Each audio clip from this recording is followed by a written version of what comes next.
रामायण में श्री राम के वन जाने का मुख्य कारण दासी मंथरा थी।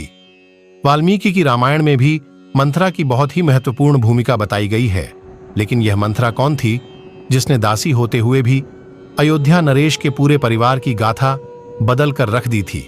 इतना सब होने पर भी वह राजभवन में क्यों थी और रानी कैकेयी के साथ उसके होने की क्या वजह थी? कैकेयी अश्वपति सम्राट की पुत्री थी।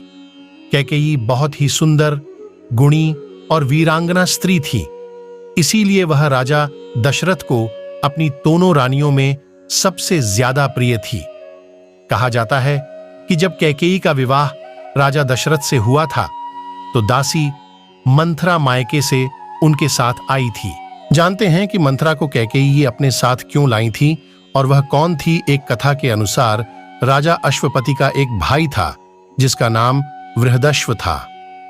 उसकी विशाल नैनों वाली एक बेटी रेखा थी। कैकेयी और रेखा बालपन से ही बहुत की अच्छी सखी थी। वह राजकन्या होने के साथ बहुत बुद्धिमती भी थी, परंतु बाल्यावस्था में ही एक रोग ने उसे घेर लिया, जिसके कारण उसका पूरा शरीर पसीने में भीग जाता था और वह प्यास के व्याकुल हो जाती थी। एक दिन प्यास से अत्यंत व्याकुल होने पर उसने इलायची, मिश्री और चंदन से बना हुआ शरबत पी लिया। उस शरबत को पीने से उसके शरीर के सभी अंगों ने काम करना बंद कर दिया। उसके पिता ने तुरंत चिकित्सकों से उपचार कराया। उपचार कराने से वह ठीक तो हो गई, लेकिन उसकी रीढ़ की हड्डी में दोष आ गया, जिसके कारण उसकी रीढ़ हमेशा के लिए टेढ़ी हो गई। यह कोई और नहीं बल्कि मंथरा ही थी।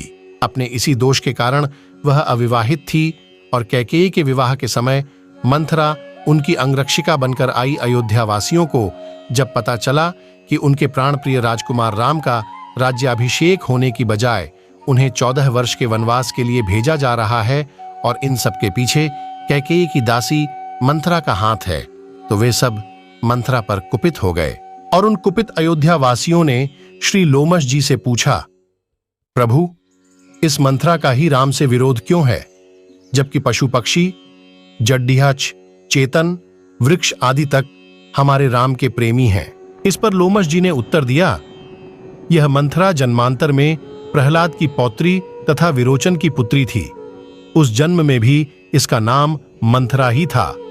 इसका छोटा भाई बलि जब माता के गर्भ में ही था, तब देवताओं ने छल पूर्वक ब्राह्मण का रूप धारण कर विरोचन से अपनी सारी आयु ब्राह्मणों को दान देने की प्रार्थना की। अतः दानी विरोचन ने अपना शरीर त्याग दिया।